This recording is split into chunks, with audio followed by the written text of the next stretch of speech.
요즘 나날이 새로워지는 보이스피싱, 스미싱 신종 수법 때문에 다들 정말 걱정이 많으십니다.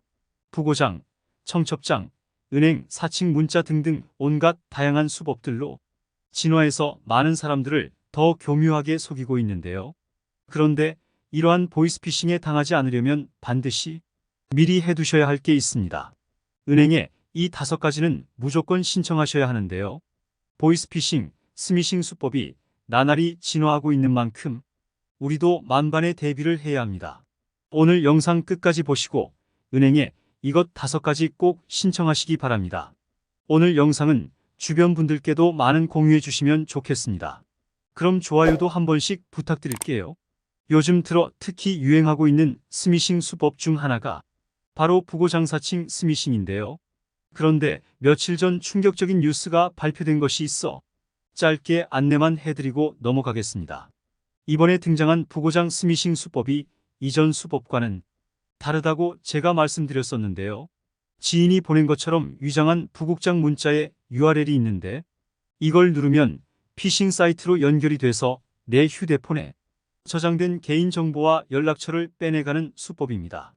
그리고 그렇게 빼낸 연락처를 통해 이번엔 나를 사칭해서 나의 지인들에게 부고장 스매싱을 발송하는 거죠. 즉 이게 꼬리에 꼬리를 물고 지인의 지인을 타고 타서 스미싱 피해가 잇따라 발생하고 있는 겁니다. 그런데 얼마 전 이 사람들도 털렸다는 겁니다. 정부 부처 직원의 지인을 사칭해서 부고장 또는 청첩장으로 이런 스미싱을 보내고 있다는 겁니다. 한마디로 보이스피싱 업무 관련 금융당국도 함께 털렸다는 건데요. 이거 정말 누구도 예외는 없는 것 같습니다. 보이스피싱 관련 업무를 담당하는 금융위원회 내부에서도 스미싱을 조심하라는 공지가 전파됐을 정도인데요. 절대 스미싱 문자 속 인터넷 주소인 URL을 누르지 말고 통화를 통해서 진위 여부를 꼭 확인해 보시는 게 좋습니다. 우리 시니어님들께서도 혹시 부고장, 청첩장 스미싱 받으셨나요? 아니면 혹시 다른 스미싱 문자를 최근에 받으셨을까요? 관련하여 댓글 남겨주시면 감사하겠습니다. 이렇듯 끊이지 않는 보이스피싱과 스미싱, 우리가 이러한 수법을 빠르게 캐치해서 예방하고 또 당하지 않는 것도 중요하지만 사람이 살다 보면 나도 모르는 순간에 언제 어떻게 당할지 모르는 겁니다. 그렇기 때문에 다른 차원의 예방도 참 중요한데요. 보이스피싱과 스미싱의 최종 목적은 결국 돈입니다.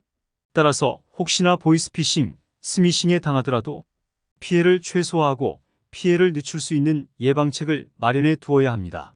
최근 금융감독원에서 발표한 민생보호를 위한 은행권 이중안전망 구축에 대해 짧게 정리해 드리자면 올해 2024년 1월부터 책임 분담 기준에 따른 자율배상을 실시한다는 내용인데요. 쉽게 말해 뭐냐 보이스피싱 즉 금전적 손해를 발생시킨 비대면 금융사고 시 피해자 본인 계좌가 있는 은행에 배상 신청이 가능하다는 겁니다. 배상은 이용자의 과실과 은행의 소비자 예방 노력을 고려해서 그 비율이 결정된다고 하는데요.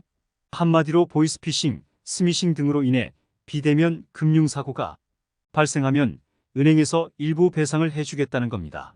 하지만 모든 은행이 다 배상을 해주는 건 아닙니다.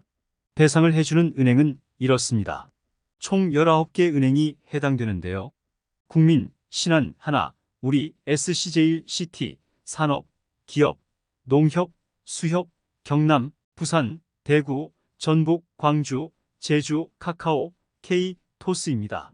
그런데 은행에서 배상해 주니까 좋다 이렇게 생각하시나요? 물론 일부 배상을 받을 수 있다면 다행인 일이지만 사실 더 중요한 건 애초에 이런 피해를 입지 않는 게 더 중요합니다. 그래서 오늘 영상을 준비한 건데요.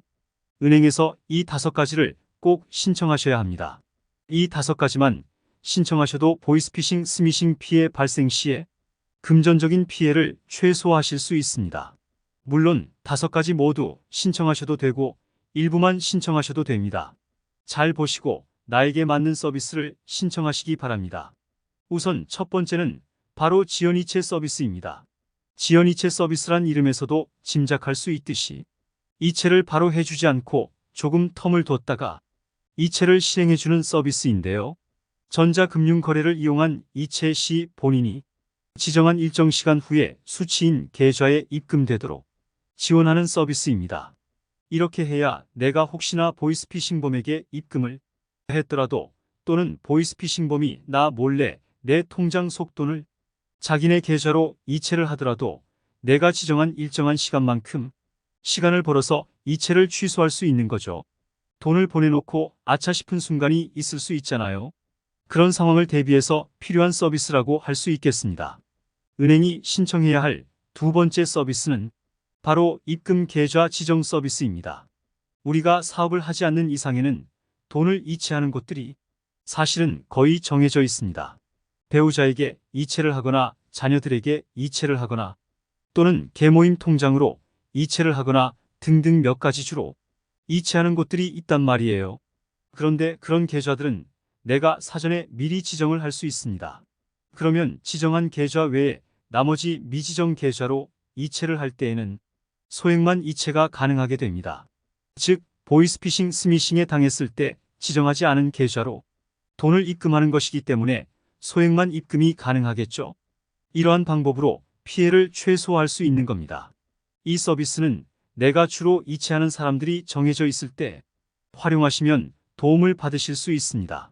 이어서 은행에서 신청해야 할 서비스 세 번째는 바로 단말기 지정 서비스입니다. 내가 미리 지정한 기기에서만 주요 금융거래가 가능한 서비스인데요. 즉, 내 휴대폰, 내 컴퓨터 등 내가 지정한 기기에서만 금융거래가 가능하고 내가 지정하지 않은 미지정 기기에서는 추가 인증을 요구하는 방식이기 때문에 보이스피싱, 스미싱범과 같은 제3자에 의한 거래를 차단할 수 있습니다.